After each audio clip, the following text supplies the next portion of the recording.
اس دنیا میں جو آئے ہیں تو آئے کیوں ہیں؟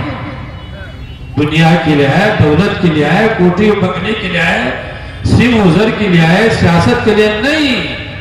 دقت ہو لگا۔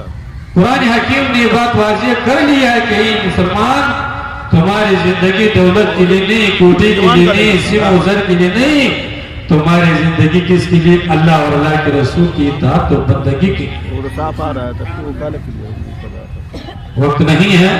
کلیئر رہی ہے۔ ایک زمانے کے بعد ہماری یاداشت کے مطابق مدرسہ حمیدیہ کھلاگاٹ میں پہلی مرتبہ 19 بچوں، خوش نصیب بچوں، قرآن حکیم جو اللہ کا مقدس کتاب ہے، کیسے بکوئے جو اللہ سے قریب کرنے والی کتاب ہے، جو دنیا و آخرت کی سربلندی دینے والی کتاب ہے، جو رحمت کی کتاب ہے، نجات کی کتاب ہے، کامیابی کی کتاب ہے، سربلندی کی کتاب ہے، رحمتوں کی کتاب ہے، اس عظیم کتاب کو، اس مقدس کتاب کو ہماری خوش نصیب بچوں نے اپنے سینے میں محفوظ کر لیا ہے۔ اس پر ہر مسلمان کو خوشی ہونا ہی چاہیے۔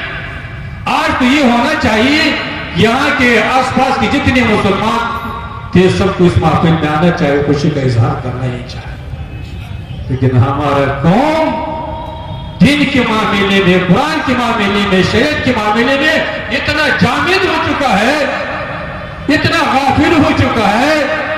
دنیا کے معاملے میں تو ایک بالش زمین کے لیے لڑتی زندگی ختم ہو جائے گا۔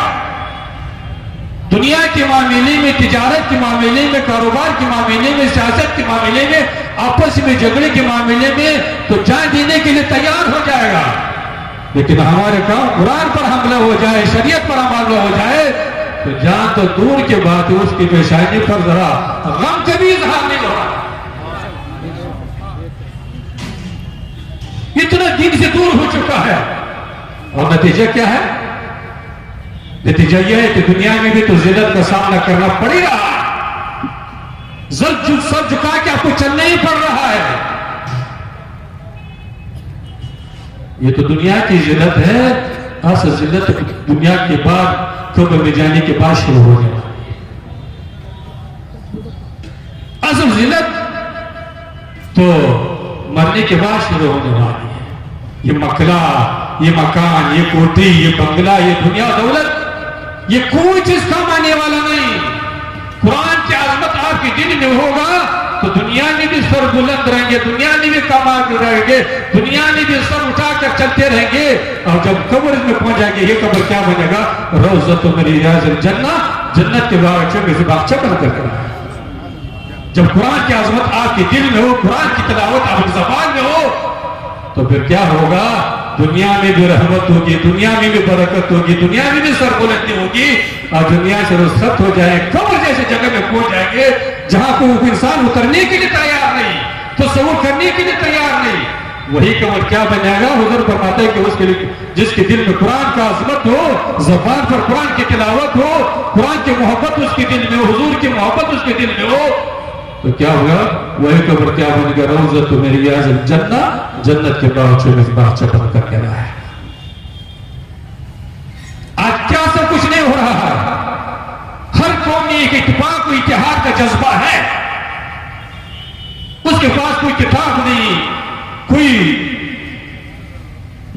منصوبہ نہیں، ہر قوم کے پاس ایک اتفاق و اتحاد ہے، ایک رہنما، ایک قائد موجود ہے، لیکن بدقسمتی سے ہمارے قوم مسلم میں قرآن بھی اس کے پاس ہے، حضور کی شریعت بھی اس کے پاس ہے، امام بھی اس کے پاس ہے، جمعہ بھی اس کے پاس ہے، عیدین بھی اس کے پاس ہے، اس کے بعد وجود بھی کیا ہے؟ منتشر پڑا ہوا، ایک دوسرے سے نفرت میں لگا ہوا ہے۔ اللہ کے رسول نے کیا وقت نہیں، اللہ کے رسول نے ارشاد فرمایا اس قرآن کی عظمت کو بیان کرتے ہوئے، جس قرآن سے آپ دور ہو چکے ہیں، جس کو قرآن کو آپ نے لپیٹ سپیٹ کے طاق پر رکھ دیا ہے، جس قرآن کو آپ نے سمجھ لیا کہ ہمارا بھائی باپ مر جائے تو 10 20 کرے کہ ہم نے قرآن کا حق ادا کر دیا۔ یہ 10 20 کے لیے نازل نہیں کیا گیا ہے، یہ آپ کی سربلندی کے لیے نازل کیا گیا ہے، آپ کو اللہ سے قریب کرنے کے لیے نازل کیا گیا ہے۔ اس قرآن کی عظمت کو بیان کرتے حضور فرماتے ہیں ان اللہ یرفع بہذا الکتاب اقواما ویدعو بآخرین. کہ وہ مقدس کتاب کلام الہی وہ کتاب ہے اس قوم کے اس کتاب کے ذریعے قوم نے سربلندی حاصل کی, دنیا کی کامیابی حاصل کی,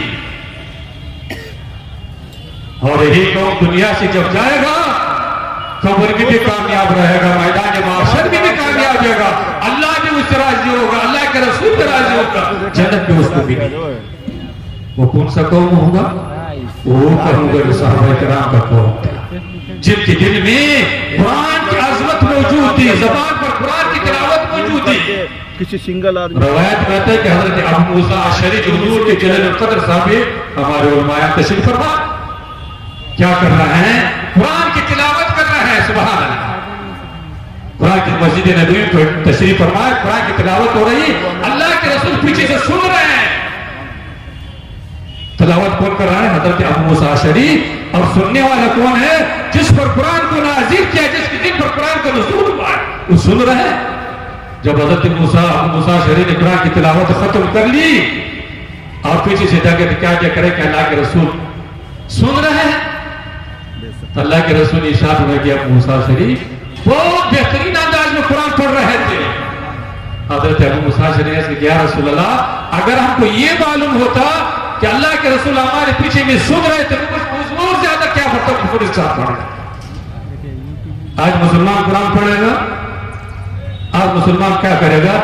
موبائل چلے گا. سب سے پہلے صبح جو اٹھے گا موبائل کو کھولے گا کہ کون میسج آیا ہے, کون خبر آیا, سب سے پہلے کیا کرے گا؟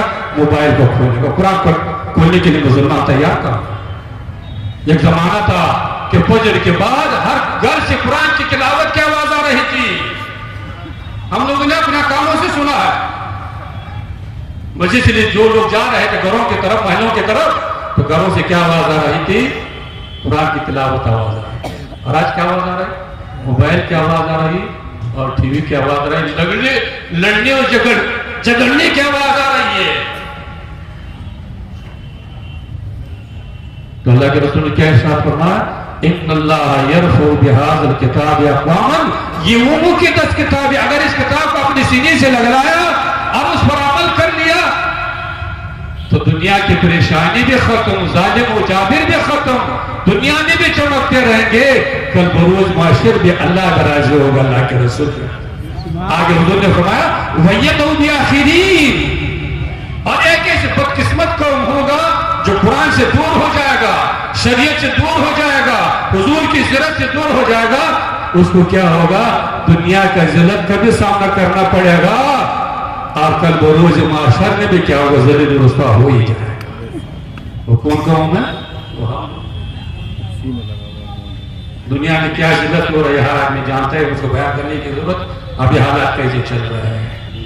ابھی تو ہمارے یہ مدرسے جس کی وجہ سے آپ کی مسجد آباد ہے, آپ کو حلال و حرام بتایا جا رہا ہے, آپ کو جائز و ناجائز بتایا جا رہا ہے, یہ مدرسوں پر کیا ہو رہا ہے؟ اب منصوبے ہو رہے ہیں کہ اس کو کیا کر دیا جائے, بند کر دیا.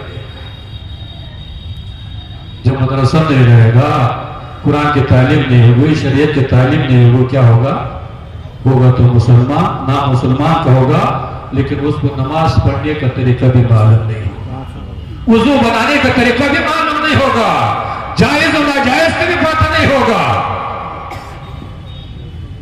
مسلمانوں, ہر مسلمان کی ذمہ داری بنتی ہے, چاہے علماء ہو, چاہے مشائخ ہو, چاہے ڈاکٹر ہو, چاہے انجینئر ہو, چاہے عام آدمی ہو, ہر مسلمان کی ذمہ داری بنتی ہے کہ ہر مسلمان اپنے گنجائش کے مطابق, اپنے صلاحیت کے مطابق کیا کرے؟ دین اسلام کی خدمت کرتا ہے. دین اسلام کی خدمت سے علماء کی ذمہ داری نہیں, صرف پیر صاحب کی ذمہ داری نہیں, صرف مفتی صاحب کی ذمہ داری نہیں, بلکہ دین اسلام کی خدمت کرنا کیا ہے؟ ہر انسان کی, ہر مومن کی, ہر مسلمان کی ذمہ داری. اور سب سے بڑا خدمت کیا ہے؟ سب سے بڑے دین اسلام کی خدمت یہ ہے کہ مسلمان ہو کر کے قرآن سے قریب ہو جائے, حضور کی سیرت سے قریب ہو جائے, شریعت پر عمل اختیار کرے. اگر آپ قرآن سے قریب ہو گئے, حضور کی سیرت سے قریب ہو گئے, اور شریعت پر عمل کر لیا تو پھر روڈ پر جانے کی ضرورت نہیں، ہنگامہ کرنے کی ضرورت نہیں۔ اللہ اپنے فضل و کرم سے جتنے ظالم و جابری جتنے دنیا کے اپنے سب دور ہوئے جائیں گے۔ اس لیے وقت نہیں اور زیادہ بولنے سے کیا، وہ شاعر نے کہا ہے کہ طوفان نوح لانے سے کیا فائدہ، ایک بند کافی اگر اثر کر جائے گا۔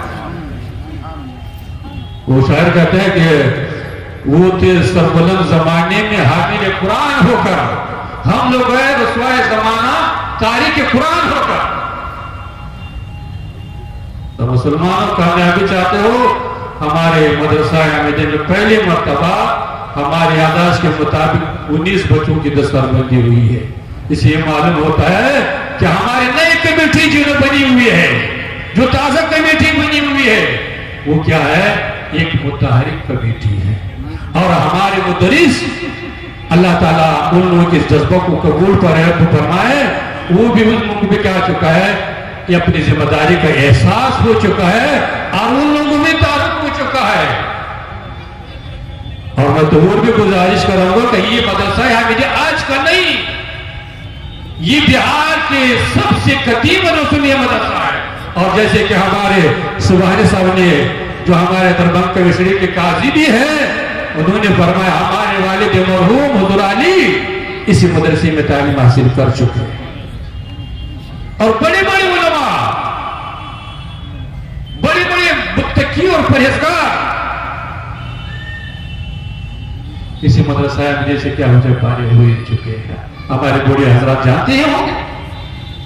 تو پھر ایک بار ضرورت ہے کہ ہمارے کمیٹی کو اور اپنے کو متحرک کرے اور پھر یہاں ماحول بن جائے۔ اللہ کے بارگاہ میں دعا ہے کہ پھر ہمارے مدرسہ حامدیہ جیسے کہ ایک زمانے میں پورے ہندوستان میں چمک رہا تھا، پھر چمک جائے اور دین کی خدمت یہاں پر چلتا رہے، دین کا مرکز بن جائے۔ کم سے کم تو کہو بھائی، چپ چاپ کے بیٹھے ہوئے ہو تو میں نے اسی ذمہ داری کو اگر چکانے والا نہیں کہ میں ممبئی میں تھا، لیکن ہمارے مدرسے حامدیہ کا پہلی مرتبہ یہ پروگرام ہونے والا تو میں نے سب کچھ چھوڑ کر کے اسی کو ذمہ داری کو محسوس کرتے ہوئے حاضر ہوا۔ اور میری بہت خواہش ہے کہ بولنے کا تو بہت کچھ چاہتا ہے کہ مدرسے کے جتنے بھی ذمہ داران ہیں، بالخصوص ہمارے دکاندار حضرات ہیں، وہ بھی کیا کرے، اپنی ذمہ داری کو نبھائے۔